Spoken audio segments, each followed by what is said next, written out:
खुशखबर. शिर्थो education and sports foundation आणि Bansod food producing private limited अंतर्गत महाराष्ट्र शासन आणि भारत सरकारच्या सूक्ष्म, लघु व मध्यम उद्योग मंत्रालयाद्वारे मान्यता प्राप्त संस्था महिला सक्षमीकरण, सबलीकरण, प्रशिक्षण आणि रोजगार यासाठी छत्रपती संभाजीनगर अंतर्गत विविध योजना, विशेष शुभमंगल योजना, मुला-मुलींच्या लग्नात संसार उपयोगी साहित्य वाटप करून संसारास हातभार लावणे, beauty parlour course, fashion designing, mehndi course, आरी वर्क, मशरूम व्यवसाय व अनुदानावर आटा चक्की, शिलाई मशीन आणि बरेच काही.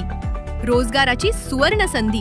तालुका प्रतिनिधी पदासाठी फिक्स मानधन रुपये 20,000 आणि जिल्हा प्रतिनिधी पदासाठी रुपये 35,000 मानधन मिळवा. अधिक माहितीसाठी संपर्क 9860184082 किंवा 9404274082. पत्ता N4 सिडको गोकुळ स्वीट पासून आत पुंडलिक नगर police station road, Savitribai Phule चौक, फर्स्ट फ्लोअर, समर्थ क्लिनिक बिल्डिंग, गणेश नगर, छत्रपती संभाजीनगर. आजच संधीचा लाभ घ्या आणि उज्ज्वल भविष्य घडवा.